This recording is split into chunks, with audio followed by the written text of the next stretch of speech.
Hey everybody, Movie Reviewer next door here, and I'm back with another review. And this time, I am finishing off the Jason Bourne series with Jason Bourne. This is a 2016 spy thriller film directed by Paul Greengrass, and it stars Matt Damon, Tommy Lee Jones, Alicia Vikander, Vincent Castle, Julia Stiles, and Riz Ahmed. In this film, the most dangerous former operative of the CIA is drawn out of hiding to uncover hidden truths about his past. So, what did I think of Jason Bourne? Well, I think this is the best of the Damon Bourne films for a number of reasons. I know literally no one will agree with me, and I'm not trying to be a contrarian. I'm going by what I look for in an action film, a thriller, or whatever, and I found this the most rewarding, the most fun, the most entertaining of Matt Damon's films. I still think The Bourne Legacy is the best for now, but I did really, really, really enjoy this one. Let me get to the cast. First off, this will be a spoiler review because something in I do have to talk about a certain plot point that would be kind of a spoilery thing. So, if you, I've already said like spoilers in the title, but don't go any further. If you haven't seen the film or if you don't care about spoilers, go ahead, but don't spoil it for anybody in the comments either. But Matt Damon plays Jason Bourne. I think he does his best performance in this film. He actually shows a bit of emotion. I think his fights are definitely better choreographed, and it seems like he's actually doing them, so that's cool. Um, Tommy Lee Jones plays Robert Dewey, kind of the main antagonist of the film. He's after Bourne, but he wants to kill him, and he's lying to everybody else in order to get to killing him because apparently he could expose data that implicates him in certain shit. Tommy Lee Jones is good in this type of role. Uh, um, Alicia Vikander plays Heather Lee, another agent after Bourne, but not to kill him, just to question him. Alicia Vikander is one of those actresses that I've never really understood what a lot of people saw in her, because she's known for Utog's Tomb Raider remake, which I think is way worse than the Angelina Jolie Tomb Raiders. I think the Angelina Jolie Tomb Raiders are a hell of a lot of fun. And her acting wasn't even that great. I think Angelina Jolie definitely beat her out in the acting department. But I don't know, just I've never really understood what was so special about her. She's fine here, she works, but it's nothing really that special. Vincent Cassell plays the asset. Again, another that is one issue I do have with the Damon films is that the assets are played by very great actors. First film, Clive Owen. Second film, um, who was in the second film? It was Carl Urban. The third one, just a second. In the third film, it was Edgar Ramirez, and in this film, it's Vincent Cassel, a great French actor, and he is kind of wasted here. Julia Stiles plays Nikki Parsons, the only real returning character from the series other than Bourne. I think she does a good job for what she's here to do. And Riz Ahmed as Aaron Kalur.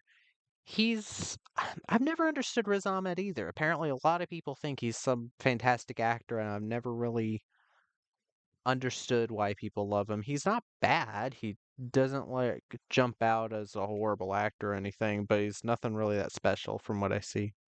But anyway, this film, uh, Jason Bourne, what is there to say about this?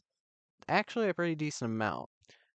A lot of people don't seem to care for this film or legacy, and I really didn't get a lot of the complaints. One of the main complaints I see about this film is that the camera work is a bit more relaxed, which it is to a point. But I think that the camera work definitely helps this film quite a bit with the action because there are some very impressive action sequences in this for real. For the first time, I feel like there's something impressive because there's a bit near the end where this truck that the asset is in is just smashing through cars. Like I swear, like 30 or 40 cars get launched into the air, maybe 50. And I was like, this is actually really fun. I like that they're actually using their budget. It doesn't feel cheap. Not that the rest of the films feel cheap, it's that they didn't feel like their budget was being shown on screen. Because that one scene reminded me of PM Entertainment films where they had like super low budgets, like maybe in the fives of 5 million budget, something like that, and they'd have cars getting destroyed like for like 20 minutes straight in the films. But I did enjoy the action scenes in this film. And that is one thing I can give this film over pretty much most of the other Bourne films. While I did say in Ultimatum the car chases were at least decently well done, I still said that the fight scenes were badly done, hard to watch. And while Bourne Identity didn't have the worst editing, the fight scenes were still kind of meh for me. But in this film, I felt I could actually tell what the fuck was going on during the action scenes, and that's what one of the things that made this film for me.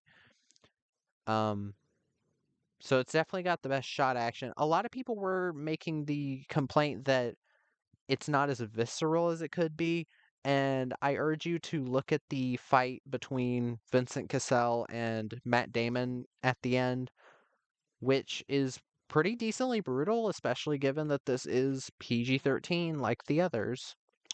Um, but I really don't see people's argument here. With other PG-13 movies, maybe I could, but I think they pushed it quite a bit in this film. Um, Matt Damon, again, I do think he is a lot better in this film than in the others. He, again, there. Spoiler alert, because this is something that happens. I already said spoiler alert. Three, two, one. About a quarter into the movie, Nikki Parsons, the character that Julia Stiles plays, uh, in the last few movies, she is killed by Vincent Cassell, and after she gets shot a second time and then is dead, she throws a USB or a key to a lockbox to Bourne.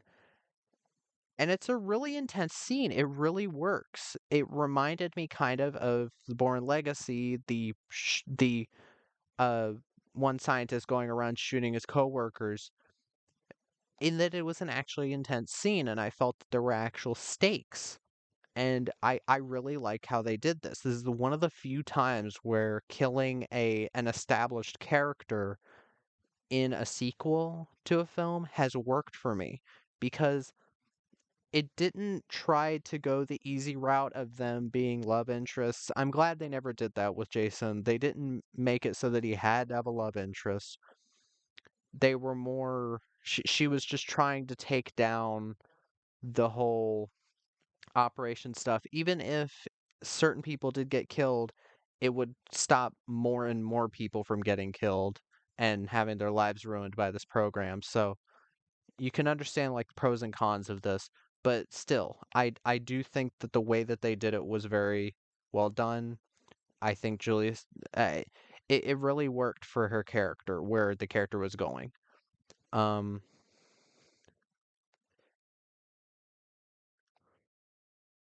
um,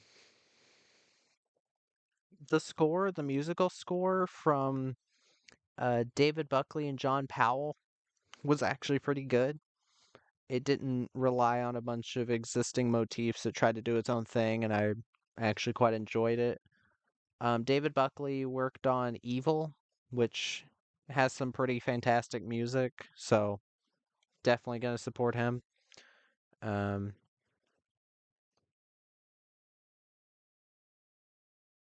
but yeah, if I have if I were to say that any cons I had with this film, I would legitimately say that Matt Damon.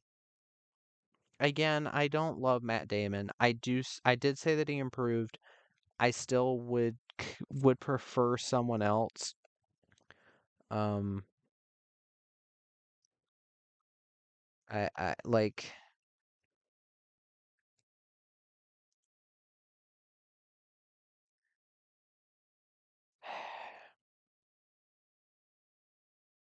I sorry about this. I'm kind of blanking, but I do think that Matt Damon has improved, but I do think he also could have been recast. If they had recast him as like Scott Adkins, I think that would have added something. They could have had better action scenes. Scott Adkins again was in Ultimatum, and I was like, oh God, you didn't even let him do his martial arts. And it really shows how not in touch Hollywood is with actors when they hire someone who is as talented at martial arts as Scott Adkins and they have him in a nothing cameo in multiple Hollywood movies. Criminal. Well, Criminal is technically indie. American Assassin. Um,